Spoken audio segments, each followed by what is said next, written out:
Joining me now is Congresswoman Karen Bass, a Democrat who serves on the Judiciary Committee. First, what do you say to those who don't think the president's plan will make much of a difference to reduce gun violence? Well, I actually do, and it's interesting because, you know, the NRA always says that we have enough laws on the books and all we need to do is enforce existing laws.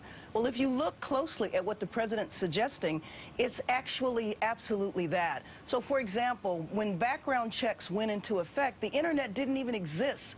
There's a tremendous backlog for background checks. So he's calling for increasing the staffing so that background checks can be processed more quickly. The NRA and my Republican colleagues always say it's a mental health issue. And so he's asking for $500 million in mental health.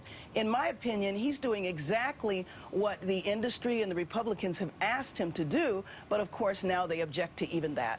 Let's touch upon the mental health aspect here, considering most Republicans have called for a focus on mental health as a main part of the solution to the gun crisis. How confident are you that Congress will eventually back the president's plan to increase access to mental health treatment and remove barriers to report those with mental health issues to the background check system?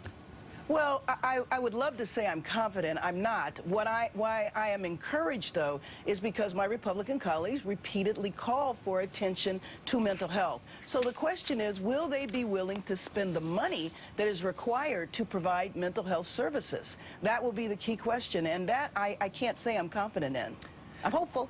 Hopeful. Congresswoman, among your colleagues pushing back against the president is Republican Congressman Stephen Palazzo. He's introducing a resolution to censure President Obama for what he calls his unconstitutional executive actions on gun control. Take a listen to part of the president's message to Congress during a town hall Thursday night. Sure.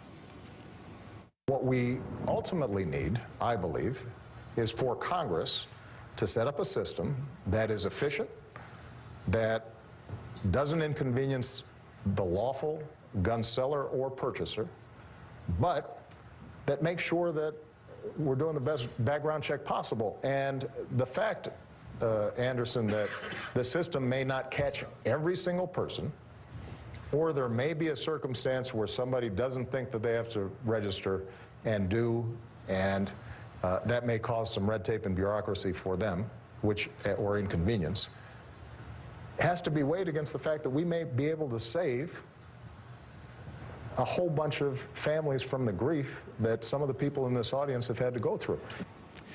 All right, Congresswoman, when we consider Republican presidential candidates like Trump and Cruz ramping up the fear that President Obama is out to take away everybody's guns, how do you think this rhetoric on the campaign trail will impact Congress's actions ultimately on the president's measures?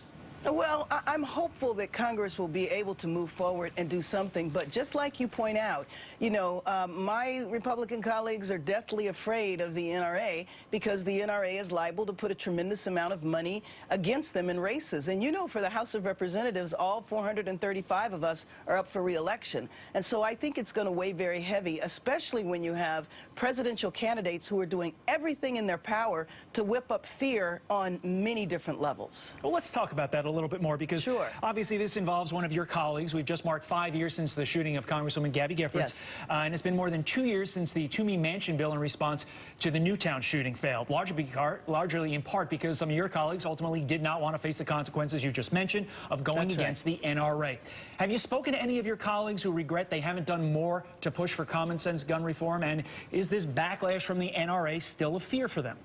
Well, it absolutely is, and the bill you're referring to is the bill that passed the Senate but would never, you know, make it in the House of Representatives. So you are right. You know, the NRA gives all of us letter grades, and those letter grades have impact in our elections. So, for example, for every year I've gotten an F, which means that the NRA would never contribute money to my campaign, nor would I ever accept it. So my Democratic colleagues that are in swing districts are afraid as well. But you know what? In my opinion, I don't think the NRA represents gun owners anymore. I think the NRA represents the gun industry, and that's where the real money is coming from.